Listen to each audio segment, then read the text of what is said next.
think if you follow Northwestern this year, they've already had some good wins. They're going to have more good wins.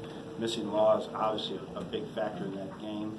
You know, we've been there before. We've lost guys before, and it's tough on your continuity, your time, and everything. So, given all that, I really like the way they played, and I think the game was, even though we got out, was a little bit closer than the final score would indicate. We just made enough good plays. They chose to do what they did last time, is play off some people, and we were able to execute. Nobody on our team could make a three yesterday in practice. I wasn't there, but I saw it on video, and no one could make a three.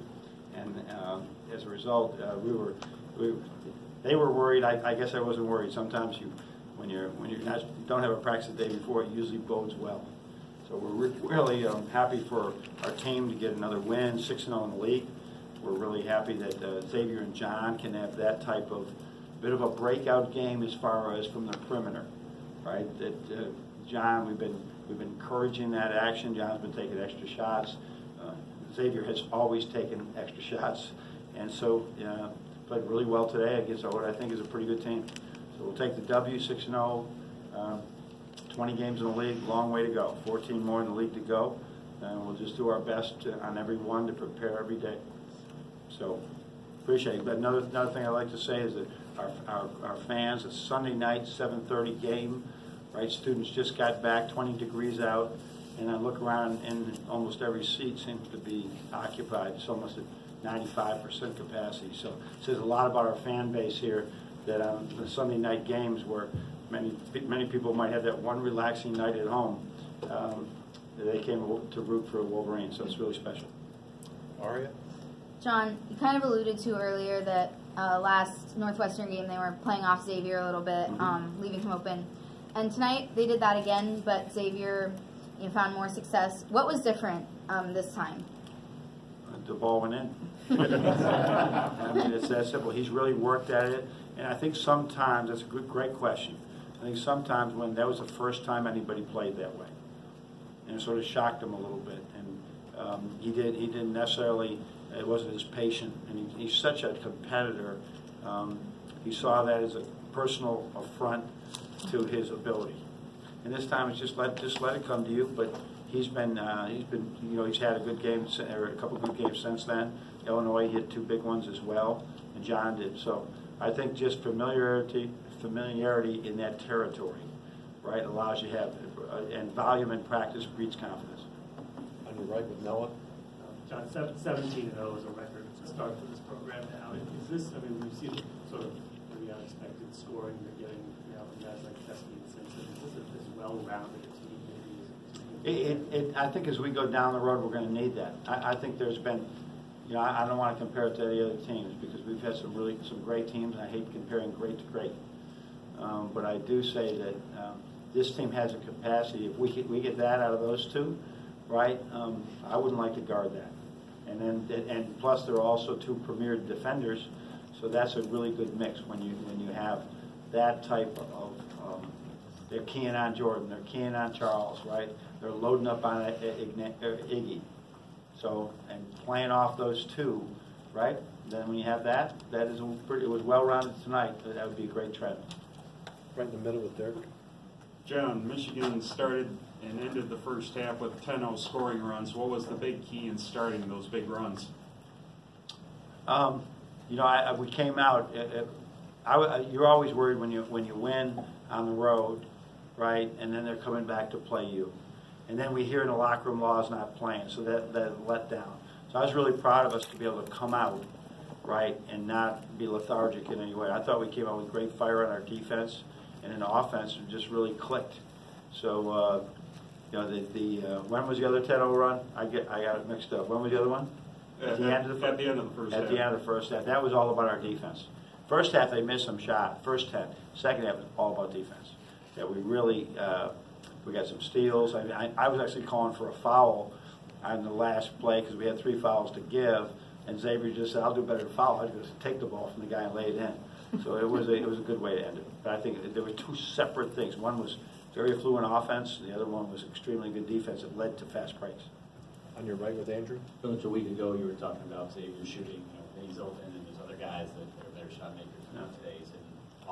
shots and things like Yeah. that. I guess that quick sort of transformation is confidence. I guess how does that come about? So Well, he just went from a game too where they were pressuring him as well. So this young man is really special as far as the type of grit and determination he has. So you put a challenge in front of Xavier Simpson, and he's going to eventually win. You know, time will run out sometimes in life, but he will eventually win, right? If there's a big challenge in front of him. And so that's what it is. People are challenging him, say you can't. I mean, he gives some pretty good stares to people after he scores.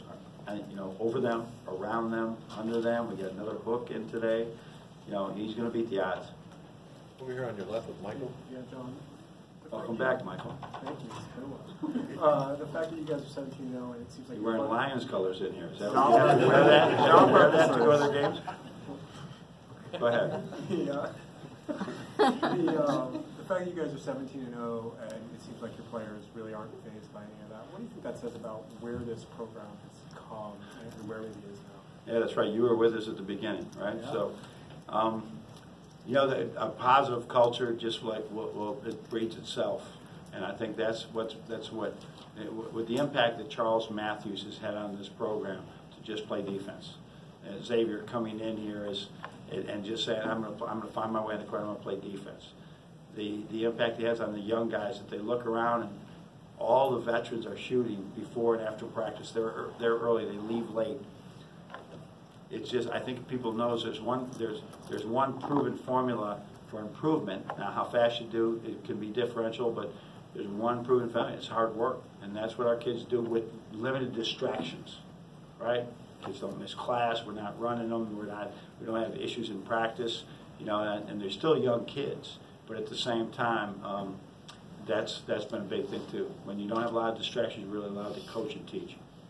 Stay here with Mojo. John, I know you don't like to buy into the hype and keep your players one game at a time, but can you step back, look at 17-0, look at 31-1 over the last year or whatever. Can you step back and do you ever talk about that with your team or appreciate it yourself? You know, we just put the record on after every game. It was 1-0 and it's 2-0, and the league now 6-0. I put 6-0 up before I put 17-0 on.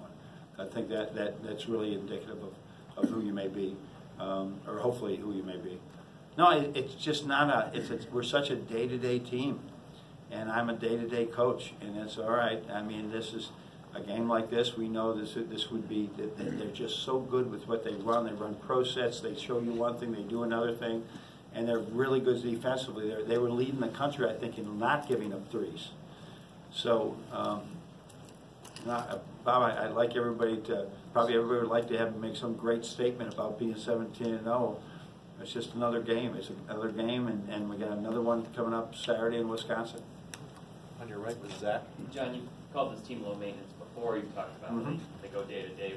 When did that become apparent that this was that kind of team? I think that's the way our teams have been for the last couple of years. Right? It really have been. There's been not many issues at all. And you go back, I think when we won that championship in 11, the regular season championship, I think it was in 11 or 12. That was a team that was low maintenance too, to a degree. And then when we all of a sudden we started really taking off, and that's how you build the programs. That's where the coaches they're player led because of the leadership at the top. But they didn't come in as leaders; they learned from the other upperclassmen. Back left with Charles. We know what kind of explosive offensive players Iggy and Jordan are. Yep. We've seen what they can do. To get 18 points out of those two and score 80, talk about what that means to you. Well, I mean, it is, first of all, for us right now, it's tough to try and dial up guys, and the game's just got to come to them. But people are playing us differently. Like, Illinois wouldn't like to make pass today. They loaded up on Iggy, right? They loaded up on Charles. So what do we got to do in those situations? We got to find other people, and because there's open people. If you have 4 or 5 people sort of clogging the middle on Iggy, then you're going to have to go elsewhere, or he's going to have to make some great shots, which he made today. So you take away one thing from us, our hope is that we have another answer. And the answer today was find the open man, pop the screen and roll. Xavier, shoot it in. Just shoot it in. But it bode well for us that we can get that out of those two. Chris? Did you call in sick yesterday at practice, or what was up with that? No, it's a personal thing. Okay, sorry. And then just talk about this team's ability. I think they cut it to 13 when Charles drove it and got to the and one. Just talk about this team's ability to keep a mini run from becoming a devastating run and how they respond. It is.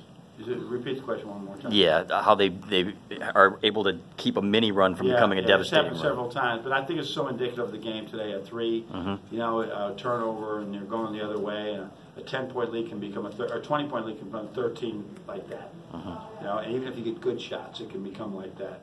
And so, if you have good defense and you learn from those mistakes, and we made some mistakes, and don't do it again, eventually they'll miss, and you'll be able to go out and make them. And then, obviously, Xavier made all those plays. I mean, that was where all our scoring was. And then Jordan scored a little bit at the end, but that's where all our scoring was straight out with Xavier. And back left with Brendan. John, it doesn't seem like these guys care who's the leading scorer, or who's this, or who's that. I wonder from your past experience, how delicate of a dynamic is that to maintain as the season goes on? That's what we have to manage all the time, because it's not them. It's the normal expectations. If any of you have children, how many times did your children played a baseball game or a basketball game, and you said, how many assists did you have? How many charges did you take? Is your first question. And that's what people ask, how many points did you get? Yeah, I know you won, but how many points did you get? And they just got to handle that and just understand that their day is another day, and it's all about winning the game. That's all it's about. That's our highlight. We talked about that before the game. And a lot of people are going to have highlights, film and for each game they're going to watch it. It's not our highlight is we're trying to breathe this thing. Our highlight is to win. Find a way to win. That's the highlight. In the long run, all those dunks will go away. You want to play on a winning team. You want to play on a championship team, which is what we're after. Right down here with John. You talked about Xavier's grit. He had a couple of not close misses from deep early. In that moment, does he need somebody to say, just keep going, or does he do it himself? The one that was called back that went in, right? That one right there, I was about to just say, settle down now. You're going to shoot it when you go back in, just settle down. And then I saw that one go in. And I said, no, he's okay. He's okay. And so, the whole idea is you want to get a point per possession. So he was better than that today, obviously. But he goes 1 for 3 all the time. We're going to take that. Right? We're going to take that. And so, because he's going to you get so many other people open. And so, but him going 5 for 10, now that's more than a point of possession there for sure. So that's 1.5 or 2, that's 3. Never mind. Coach, I think that's going to do it. Okay, thanks everybody. Thank you.